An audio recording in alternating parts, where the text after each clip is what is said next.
All right, hey guys, what's up? So today is Saturday the 3rd. That's USA and Michigan. So this is a very current video. I'm going to post this later today. I've been home over a week now, and it's been really good. I got to see all my family, so that just feels good to see everybody again. So some of you have been asking when I'm going to travel again, and also people kind of ask, how do I find my tickets, for cheaply and for different things like that. And I am going to start looking for flights. This summer, I do want to take a few trips to some new places. What I'm kind of looking for are cheaper places, closer flights, and yeah, and I'll probably be going for like maybe a few weeks to a month and then come back. That's what I kind of want to do this summer. I want to go and then come back, go and come back. So it might be to another country, it might be to some states. I haven't been able to travel in the United States that much. I've seen more countries than the states in America. So eventually I do want to see some states as well. But I think for my first trip, I've been kind of looking around just for cheaper flights and also like a cheaper country to visit to. So today I'm going to kind of show you how I look for my flights, and especially when you don't know where you're going to go exactly. If you're just looking for a cheaper flight, and that's what I'm going to show you today. It's kind of a cool feature on Google. So hopefully everyone is doing well. I'm going to turn this around and just open up the browser and show you guys.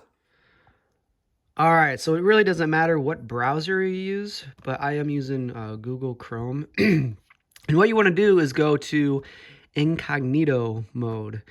And the reason why you want to do that is because when you look up flights, and maybe, hotels and different things like that. But anyways, they remember your history. So if you look up a flight, let's say going to the Philippines, they're going to remember that. And the next time you look at that flight, the prices will eventually keep going up because they know that you're interested in that flight. So if you search incognito mode, all your history is deleted, and so each time you look it up, they won't remember what you've looked up. So I do recommend doing that. So what I'm going to do is go to flights. I just type in flights, and that's Google Flights. So you can go to Google and just look up flights, and you don't have to use Chrome. You can use any browser. So when you go here, go to flights or show flights, either one. And then when you get to this one, this is a cool feature that I always use. When I don't really know where I'm going, if I just want to look at the cost of flights, go to Explore. Up here you got different options. Go to Explore. And I usually fly out of Chicago, so I'm just going to change this to Chicago, but you can change it to wherever you're at. And I'll just go to one way. And then I'm going to shoot for July. Hopefully in July I can go on a trip. So after you get done doing that, it starts wherever your location is. So here is United States. You can kind of see some of the prices around. And this is just an estimated. Once you click on it, the price isn't exactly that. You got to, do the luggage. You got to do all those different things. So this is just kind of an example of some of the prices. Seattle, $100.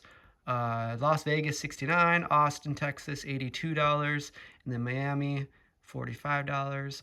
But I think I'm going to try to go to another country I've never been to and someplace close. I don't feel like taking a very long flight. And usually the closer they are a little bit cheaper. So let's look at some neighboring countries. I'll just kind of zoom to here. So, Machu Picchu, $485. I'm trying to get less than $500. So we'll see if I can find something. And it'd be nice if it was a lot less than $500. Here's over in Africa, the continent, $480. $558, $856, Athens, $468. So that's if you want to go that way. Those are, eventually I'd like to make it over that way. Cape Town, it's $889. Let's see, South Africa or South America. So here's some cheaper ones. Bogota, 137, and then the neighboring city in Colombia, Cartagena, if I'm saying that right, 135. So that's pretty cheap. Some neighboring Machu Picchu is 485. So that's like more than double the price of that. Salvador, 650. Cancun, let's see what Cancun is. 103. Wow. I've actually already been there though. And to me, it's just like a big party place. I was there, I think in my teenage years, and that was like a family trip. So I've gone there before. Mexico City, 147. That ain't bad. I have been to Mexico though, but I would like to go back to Mexico sometime. But South America, I haven't really been to, I don't think. I have been to Puerto Rico, but that's, you know, a different area. So here's some of the prices here. So it's looking like Colombia is one of the cheaper options in South America. Here's 375. Brazil, let's see what Brazil is. 436. And these are one way. So, you know, eventually you do want to do a round trip ticket. And if you do want to take flights inside the country. So, but this is for one way. So it looks like Colombia is the cheapest so far. And I did do a little bit of research before making this video. And Colombia is a pretty relative cheaper country to go to. They have buses. They have good transportation. I looked at other countries. Another cheaper one was Brazil. I had that in mind too, but that's 436. And it's just, you know, double the price if you want to go to like Colombia. And I really don't care where I go, honestly, just as long as it's someplace new. So let's zoom out. So I do have a few different options so far, but if you guys know anything about South America, if there's a cheap, you know, country that you've been to, nice places to stay and just, you know, to explore, you guys can let me know. But I am thinking South America. Just the flights are cheaper and they're not as long. I was thinking Europe as well. Barcelona, that's 412. Athens, 468. Lisbon, 594. Dubai, 590. Bangkok is 587 in Thailand. Moscow is over 1,000. It's just kind of fun looking at the different prices if you're interested in traveling. I sometimes just spend, you know, a long afternoon looking at all the different prices. In India, I would love to go back to India too, but right now it's the rainy season. So it's funny, just to kind of give you a little glimpse how obsessed I am with traveling. I made this a few years back. It's a little dark here. But this is like best months to go in, let's say, July. This is kind of July. And this is not all the countries. I didn't have time to list, you know, every single country, but this is just some of them. So for July, Peru, it's a busy month, but it's pretty decent weather. I put in weather in this too. So it says Colombia is a busy month. That's like the start of the busy season. That goes on to August. And then Indonesia, I've already been there. Cambodia, I've been there. South Africa, I would really like to go to South Africa one of these times. Sri Lanka, I'd love to go there. I'd probably mix that with the trip to India. Then Bolivia, I'd like to go there, but it's actually cold right now. I think it's cold all the time. When I say cold, that's relative. I think it's like 60 degrees, and that actually isn't bad at all, but I like to be at least 70 to 80. So, and then we got Mozambique, and that's in Africa, I believe. So anyway, that's July, and that's not the full list, but you can see I made this for each month. Usually the better months for me are the colder months, and you see there is a big list there. But in the summer, I never get a chance to travel. Usually I'm home, and this year I would like to mix it up a little bit, to travel for like a few weeks or a month and then come back home. So I usually do use Google Maps. Singapore, 707. I've been there. Cebu City is $872. So that's like more than quadruple the price to go to South America. So, and you know, of course, I've been to Cebu, and I will eventually go back there. But I would like to take some short trips this summer and maybe save a little money by getting a cheaper flight. Anyway, here Bali is around $1,000. Darwin here's Africa or Australia. Darwin is over $1,000, $1,500. Perth is $1,300. Sydney is over $1,000. So, you know, you can spend hours and hours on this just to look up different prices. So I actually enjoy looking at it.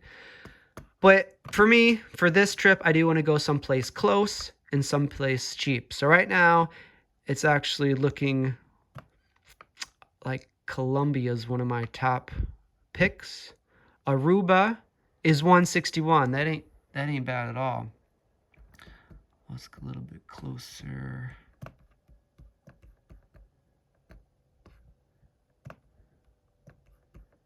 San Jose, $133.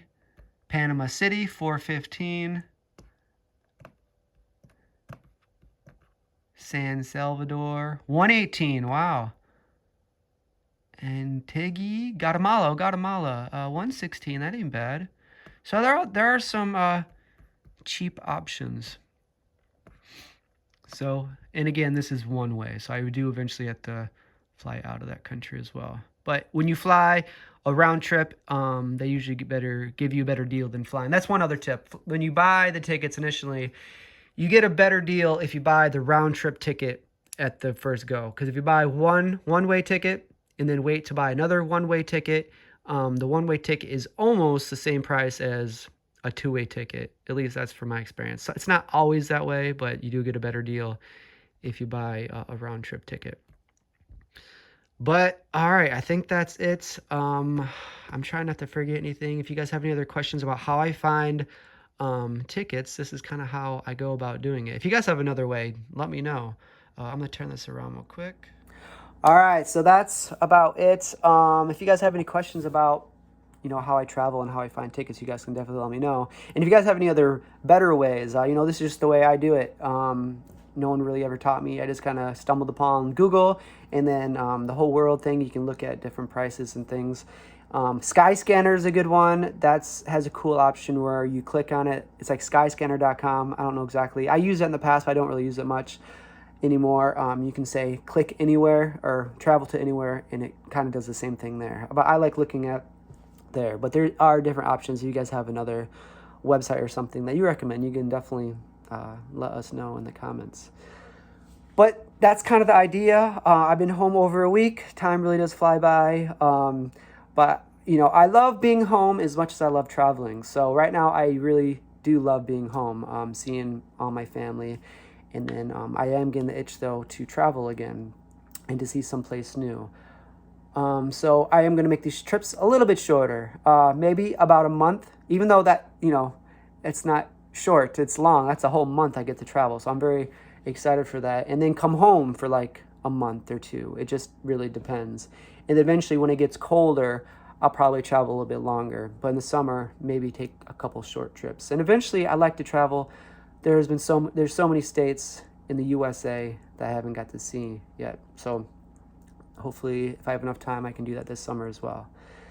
But I guess that's it. If you have any questions, please let me know. And so I will be home probably for another month. And that's another tip. You should buy the tickets maybe at least a month or so in advance. But that's not always accurate, because sometimes I'll see a flight that, like, you know, is a week away or 2 weeks away, and it's really, really cheap. So it all just depends. But that's taking kind of a risk and a gamble. If you buy the tickets at least a month in advance, and you can then book your rooms. You know, if you wait until like a week or two before your flight, then you're kind of rushed to book all your accommodation if you're planning it. If I'm staying for a month, I'm probably going to plan everything. Let's say a month, I'll stay in each city maybe for a week. So you gotta put all that into it. You fly into a destination, Then you have to book accommodation for that week, and then make another flight or a bus. But I'm probably gonna do it all online like this. So flights and buses, if you calculate everything, flights aren't that much more expensive than buses, and it's just so much quicker. A bus takes around some places, maybe 15 hours or more, and then a flight is, maybe an hour. So if you calculate that all into it, flights are sometimes the better option, even though they might be a little bit more expensive. But anyway, so booking a week compared to a month. If you book a month or more, then you're able to book your accommodation and all those little fine details. If you want to go to this city, book the accommodation, and then the flight from that city to the next city, and that accommodation from that city. If I'm going to stay in 4 different cities, I'm going to do that for each one. And then it'll be pretty much a worry-free, stress-free trip. Sometimes I like doing both things though. There's 2 awesome ways to travel. You can travel not making any plans. You travel to someplace. That's what I did before the pandemic. And look what happened. Amazing things happened. So before the pandemic, I flew to the Philippines one way, and I just knew I was going to be there for 6 or 7 months, and it turned up being 2.5 years. But that ended up being the best trip ever. I had one thing in mind when I went there. I wanted to buy a motorbike, and I was going to travel all around the Philippines. And then, the pandemic came, and, the rest is history. I was able to stay and meet some amazing people. So, in that, I did not plan anything. The only thing I planned was buying that motorbike, and that was it. So, but there's the other trips. My very, very first trip was, this was over 10 years ago. So this actually marks my 10th or 11th year of travel each year. Not, of course, full-time travel. I do have to come back and save and see family. I don't think I'd ever want to be a full-time traveler. I like coming back and going back and forth. Even this month here, month there, back and forth. I'm excited to see how that turns out, because that'd be kind of fun to go home for a month and then travel for a month. Home for a month, maybe a little bit longer. But anyway, going back to the planning your trip. My very first trip was New Zealand in Australia. That was my first solo trip out of the United States. And I planned everything, at least for New Zealand. And New Zealand was my first leg. And I planned everything to the T, because they have these, what are they called? Great walks. And I think there's 6 or 7 of them all together. And I was planning to do every single one of them. And they're located all through New Zealand. There's North and South Islands. So I planned on doing every single one that I could. There's a few I couldn't do because one was sold out. One I couldn't do alone because it's a kayaking trip and you need to have a partner for that. So there's 2 I wasn't able to do. But everyone else I did do. And with those, you have to book in advance. So if you do plan to go to New Zealand, just know that if you want to do the great hikes, the great walks, you have to plan those in advance. And some of them, even the one that was sold out, I think I planned this like 8 months in advance. So if you are planning to do that, you need to really plan ahead to go to New Zealand. And that's Machu Picchu. You have to really plan ahead to go there. Even in the United States, the Grand Canyon, if you want to take certain walks, you have to plan over a year ahead. In many other places, if you want to go do certain things, you have to plan really far in advance. So a trip like this, though, if I go to South America somewhere, I'm not going to plan that much in advance, but the things I do want to plan for, if you want, a stress-free, not worry about anything, the combination, each location, and the flights from each there, and everything in between will be made up as you go. But at least you get those details in and out. And that's easier for immigration purposes. If you show them, here's my trip. This is exactly what I'm going to be doing. I'll be flying in and then flying out at this date. The immigration loves that. There's been a few times where I almost got denied because I have a one-way ticket. And, they say, you have a one-way ticket? And then they see my bag. You only have one bag? So my goal, that'd be awesome if I can carry. My bag is very big. I would like to have a smaller bag and even carry fewer things. Because when you go to a country, everything is there that you need. You don't need to carry everything in your bag. I hate lugging around a big bag. I remember watching this YouTube video. I'm starting to ramble on, but sorry. But I remember watching this YouTube video about this guy who traveled with no luggage. He had those cargo pants with big pockets, and he put everything in his pockets that he needed. And, maybe an extra, those big packs, you can put like extra underwear, socks, shorts, small things like that. And, he did his thing. That's how he traveled. So I'm not sure if I'll go to that extreme. I like having at least one bag. But yeah, that's about I guess. But that New Zealand and Australia trip was amazing. I planned everything in New Zealand, everything, I went to this location, I had this much time in this area, then I had to go to the next location to start the hike in here. And then the cool thing about that, I rented not a motor home, but a little van. It's like a small minivan that had a bed in the back. So I drove that around all New Zealand. And with those hikes, you would pull up to the hike. They usually have a place you can park, but these hikes are one way. So when you park there, you get your bag, my tent. I slept out in a tent each night in the wilderness, and you'd hike for like sometimes 4 days, 5 days to a totally different area. So to get back to my van, I had to hitchhike. So sometimes that took, 3 days, 4 days. Sometimes it took you longer to get back to your vehicle than it did the initial hike, because you don't walk back the hike. You actually have to have reservations to camp there. You're supposed to. If you have your tent, you could camp anywhere. But what I usually did was walk the whole way, and you meet other solo travelers. So sometimes I'd meet other travelers, and we'd eventually walk together, hitchhike together. It's sometimes easier to hitchhike with other people. But that was, it's always your first experience is usually your best, and that Australia and New Zealand trip was amazing. And then after that, after New Zealand, I went to Australia, and I rented a Prius, a tiny car, which I slept in almost every night. And I started in Perth. If you guys know Australia, here I'll kind of show a little bit. Here's Australia. Hopefully you guys can see. I started in Perth, which is over here, and I drove all the way here and all the way to Sydney, and that's where I finally flew out of. And, the size difference between Australia and New Zealand. Australia, is huge, and then New Zealand is like this, a little tiny dot. So I got to explore all of New Zealand pretty much at, I think, a half a month. Around a month or something. I think it was a month and a half for the whole trip. And so I split that amongst the two countries. So New Zealand, I got to see pretty much everything. In Australia, I only got to see the bottom half. So, and only the coastline. I just followed the coastline all the way through. And there's so many crazy stories. I did not make any videos. And that's just traveling by myself. And I remember one of the first things I got was a little boogie board. And I'm putting that in the back of the Prius. I slept in my Prius each night. So that was pretty much my hotel room. And I'd sleep in just random places.